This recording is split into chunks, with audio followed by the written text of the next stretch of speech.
Mirando al misterio, Samael Aún Weor. Capítulo 15. Los hombres azules. En una revista que encontramos en circulación dentro del Distrito Federal, hallamos el siguiente relato. En 1960, una revista científica soviética, apoyándose en los relatos del historiador egipcio Manetón y del griego Heródoto, así como en las inscripciones al enigma de la Atlántida y a la venida de seres extraterrestres. La pregunta que se hacían era esta: ¿fueron los atlantes un pueblo de tez azulada? Dicen algunas tradiciones que los atlantes fueron la civilización egipcia y que los jefes más antiguos de las dinastías eran atlantes de raza pura. Los artistas egipcios que reprodujeron cuidadosamente los objetos en sus murales y respetaron los colores, ¿cómo pintaron a sus dioses? Osiris tenía el rostro verde, por ser dios de la vegetación que renace. Tot estaba pigmentado de verde o de azul pálido, y Amón y Shu eran francamente azules. ¿Por qué formaba este color parte de los dioses egipcios? Solo puede contestarse de una manera. Eran descendientes de un pueblo de piel azul. Deberíamos creer que Osiris y Tot, que llegaron a Egipto procedentes de un país de altas montañas, hallaron un llano con clima cálido y mucho sol, y vieron su tez modificada por el sol, que terminó por darles una piel olivácea, azul más amarillo igual verde, como suelen tenerla en nuestros días los habitantes del Mediterráneo. ¿Podría explicarnos usted algo al respecto, maestro? Resulta dicho artículo un poco vago y obscuro. Habla sobre la raza azul, supone que ésta viene de la Atlántida. No niega el origen de la cultura egipcia. Es obvio que los hombres azules son los antiguos constructores de las pirámides. Sin embargo, algo falla en el artículo, renglones arriba citados y puestos en comillas. Permítasenos la libertad de disentir. Necesitamos enfatizar el hecho concreto de que los hombres azules jamás vinieron del continente Atlante. Algunos suponen que los hombres azules vinieron de Venus, y no está de más citar otro aparte del citado artículo. Recordemos que los extraordinarios acontecimientos sucedidos en tiempos remotos en Venus, que fueron anotados por los astrónomos de la antigüedad, el propio San Agustín afirma que Castor, el Rodio, dejó escrito el relato de un prodigio asombroso sucedido en ese planeta, que de pronto cambió de tamaño, de color y hasta de órbita en torno al Sol, al mismo tiempo que perdía satélites. Ese hecho sin precedentes debió suceder en tiempos del rey Ojiges, fundador de Tebas, como aseguran Adrastro, Sisenio y Díez, notables matemáticos de Nápoles. ¿Qué sucedió en Venus para que parte de su población huyera precipitadamente rumbo a la Tierra? ¿Una colisión? ¿Una explosión nuclear? No podemos decir nada, pero de ser cierta cualquiera de esas hipótesis, tendremos que creer que Venus estuvo ligado a la historia de nuestro planeta, y resulta curioso que los sabios soviéticos insistan en relacionar el misterio de Venus con el de la Atlántida y Tiwanaku.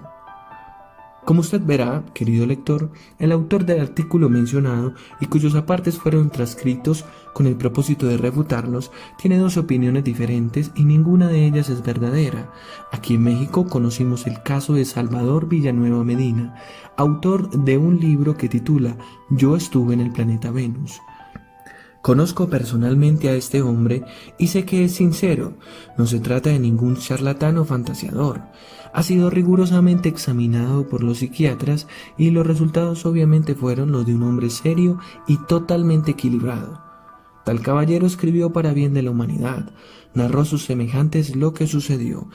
Como quiera que en un simple chofer, conduciendo un carro hasta Estados Unidos, hubo de pasar por alguna de esas peripecias. El automóvil se dañó, los norteamericanos que viajaban con él bajaron del coche abandonándolo para dirigirse a un pueblo cercano con el propósito de pedir auxilio. Villanueva Medina quedó solo, se metió debajo del carro con el propósito de observarlo y arreglarlo. Sintió pasos en la arena. Salió de debajo del coche y se encontró con un venusino que platicó con él. Lo que sucedió después es muy interesante. Lo invitaron y él aceptó. Fue llevado a una nave hasta el planeta Venus, donde conoció una civilización extraordinaria. Después de 5 días fue traído otra vez a la Tierra. La descripción que da Villanueva Medina sobre los hombres de Venus concuerda con la que sobre ellos da Adamski, famoso científico norteamericano. Estatura de los venusinos promedio es 1,10 metros, piel blanca rosada, cabellos plateados, hermoso rostro, etcétera, etcétera. No vio pues Villanueva Medina hombres azules en el planeta Venus. Así pues, tal hipótesis también queda descartada. ¿De dónde vinieron entonces los hombres azules? Existieron es ostensible. Muchas personas así lo afirman, mas las gentes desconocen su origen. Nosotros aseveramos solemnemente diciendo, los hombres azules vinieron de la galaxia azul. No hay duda de que ellos crearon las poderosas civilizaciones de Egipto, Caldea, Asiria, Babilonia, etcétera, etcétera. ¿Podría usted decirme a qué vinieron, con qué finalidades y para qué vinieron? Con el mayor placer daré respuesta al caballero. Mucho me agrada su pregunta. Permítaseme informarle sobre la fraternidad cósmica universal. Así como existe ayuda mutua entre personas buenas, así también la hay entre planeta y planeta, entre galaxia y galaxia. Los maestros de la galaxia azul, llevados por el amor universal, se han preocupado muchísimo por nuestra humanidad terrícola, ayudándonos incesantemente desde la noche más profunda de los siglos. Repito, ellos fueron realmente los que instruyeron a los arquitectos de las pirámides, los que enseñaron la doctrina secreta a los atlantes y a los egipcios, los que establecieron los misterios gloriosos de las poderosas civilizaciones de Caldea y Asiria.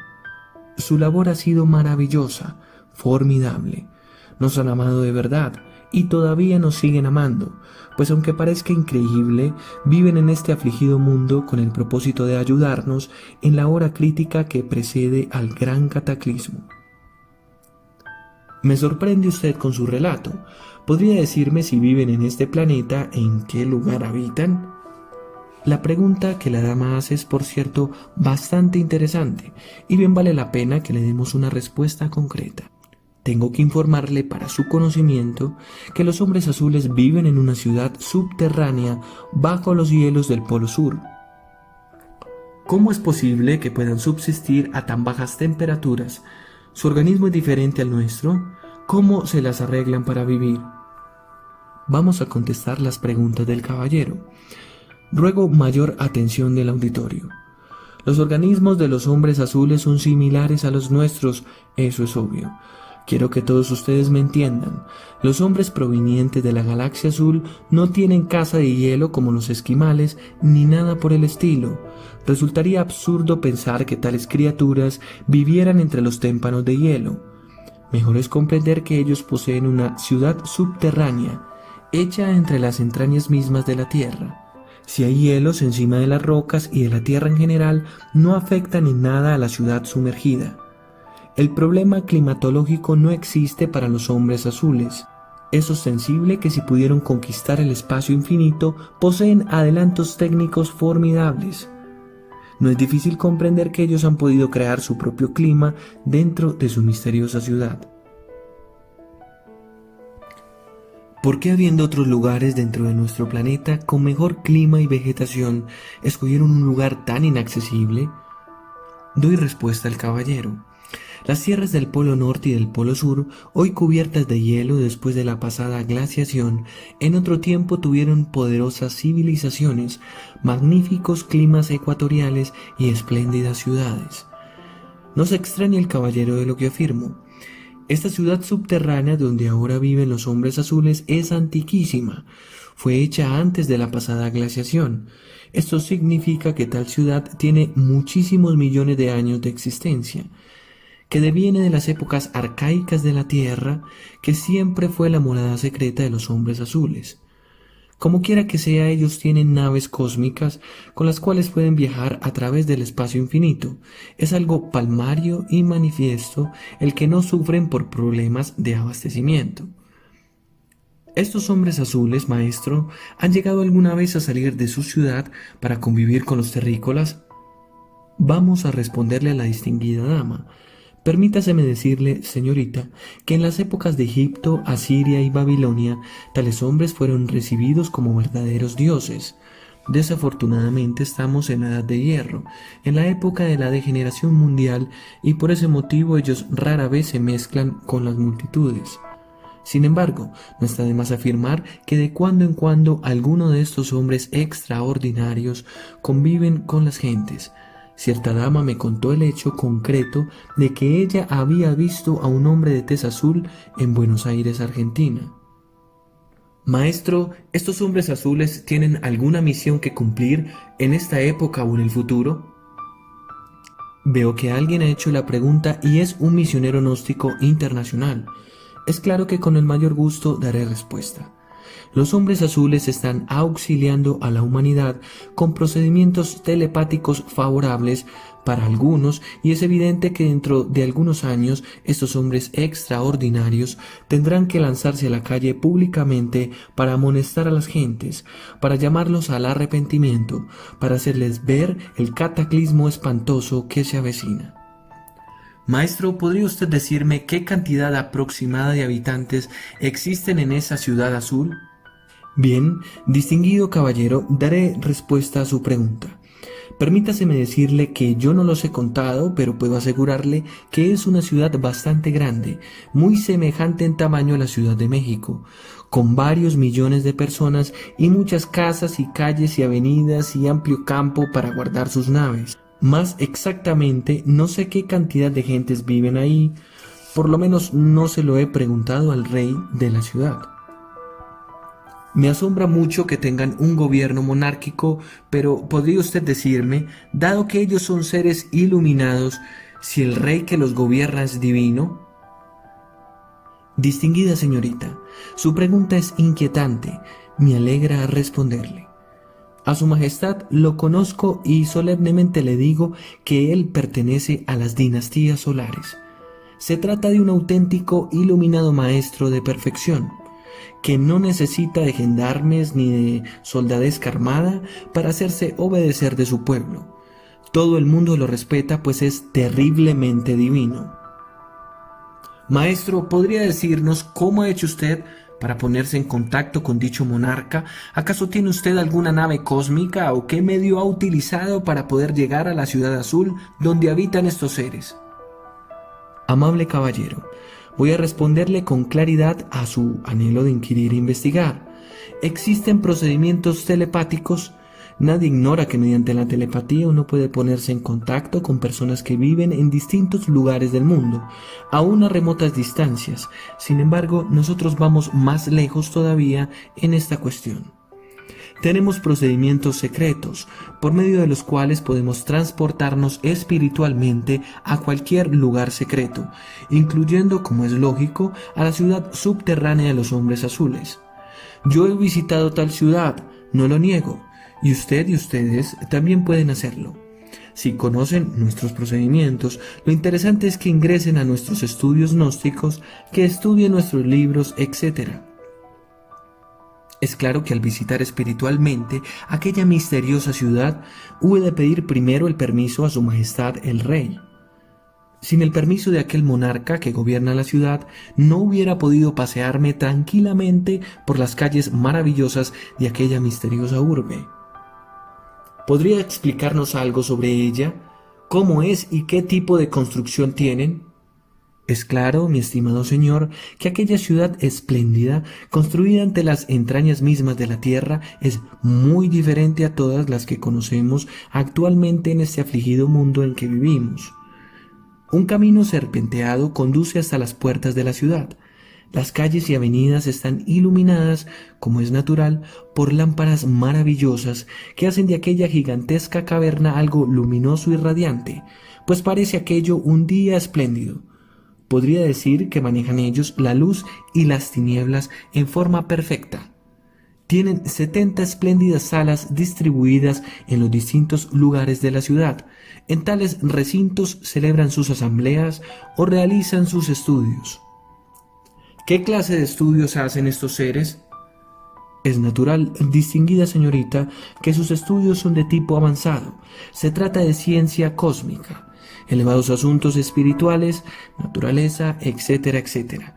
No está de más decirle que dentro de esa gran urbe mística e inefable resplandece la esfinge, símbolo viviente de la sabiduría iniciática.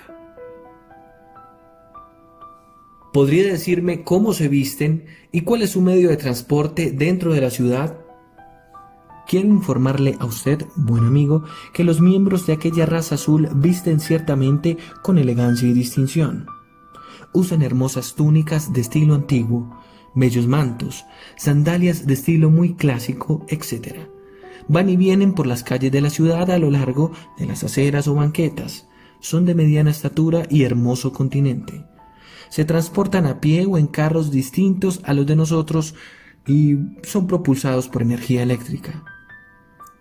¿Nos podría explicar, maestro, qué tipo de alimentación tienen y de dónde la consiguen? Su pregunta es ciertamente muy interesante. Es obvio que ellos tienen que comer para vivir. Su alimento básico son las algas marinas. Las recogen del fondo de los océanos de todo el planeta Tierra. Sus naves les permiten transportarse a donde quieran en el tiempo y en el espacio. Empero, es claro que su galaxia trae muchos otros alimentos con los cuales se nutren. Tengas en cuenta que ellos no están presos dentro de la ciudad, que poseen libertad para viajar en sus naves a donde quieran. Eso es todo. ¿Podría usted decirnos qué clase de moneda usan o si no tienen? Oh, señorita, los hombres auténticos, los hombres cósmicos, no necesitan de dinero para poder vivir. Ellos tienen sistemas, métodos económicos inmensamente superiores a los de nosotros, los pobres animales intelectuales de la Tierra. ¿Cuál es el mensaje que tienen para la humanidad terrícola en la época actual los hombres azules? Bondadoso caballero, su pregunta es formidable y es claro que paso a responderle. Una dama azul que permanece siempre junto al rey me dijo lo siguiente: el planeta Tierra va a ser destruido. Las gentes que habitan en la superficie de la Tierra creen que todas esas ciudades y cosas materiales que poseen les van a durar toda la vida. Se apegan a las cosas y eso es absurdo porque todo lo que tienen va a ser destruido. De acuerdo a lo que nos acaba de comunicar, ¿sería preferible ya no dedicarnos a conseguir ningún objeto material? Su pregunta es inquietante.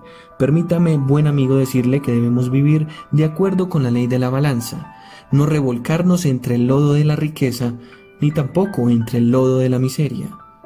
Debemos tener las cosas necesarias para la vida, pero no apegarnos jamás a ellas. Recuerde usted los últimos días de Pompeya. Las gentes entonces trataban de huir con sus tesoros, apegados a todas sus propiedades, y perecieron. Las excavaciones demuestran que los habitantes de Pompeya en su mayoría fueron aplastados por las ruinas de la ciudad o por las piedras del Vesubio. Los hombres azules cumplirán una gigantesca misión mundial. En los momentos más espantosos que se avecinan, ellos lucharán por hacernos volver a la divinidad. Ellos se preocuparán por mostrarnos el camino de salvación.